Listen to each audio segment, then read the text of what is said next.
I think this is a good question. The percentage of defensive players who have smarts and not just ability. That's the question. That's the question.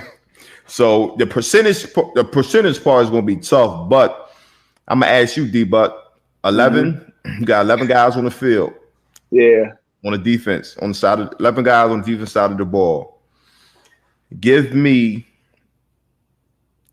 the number of guys on the side of the ball that has the smarts, and then you give me the guys that know football, but mainly is about ability.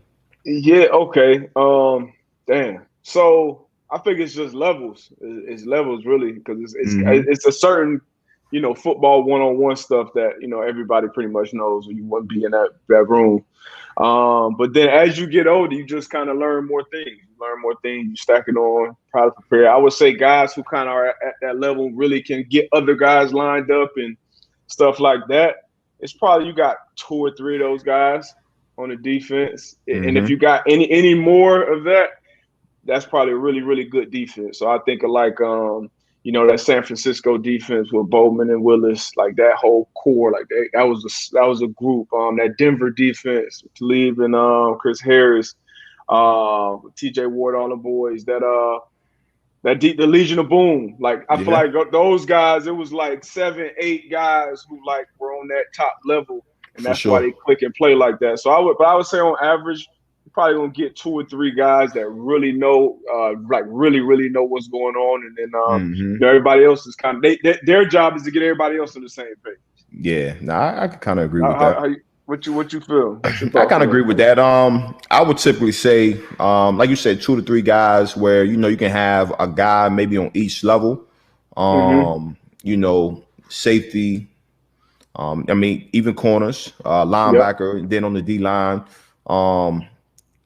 Typically, I would hope it was one of my safeties, my linebacker who's getting the front situated, and one of my, like you said, one of my guys up front. And then, like you said, if you get lucky, you might have, like you said, like P. Willis, Bowman, or whatever, the Legion of Boom, where you have all, a number of guys that can run the defense. So I'm definitely with you on that. And that was a good question, because a lot of times you do have players where, look, man, just tell him where to go, tell him what he has to do, and leave him alone. You know what I'm saying? And you have players like that. So definitely a great question.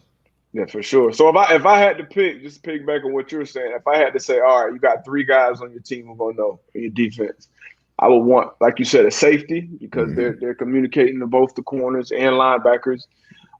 The linebacker that's always on the field, the 3-down linebacker, usually the Mike linebacker middle. He actually gets the call from the D coordinator and the mic in the helmet. So I want him to know what the hell is going on, because sometimes those mics go out and we got to go for sure. So sometimes we got a call that's it's going to be based off a closed call, or maybe it'll be based off where it is tight end. Like we don't like, so he got to know all the moving parts.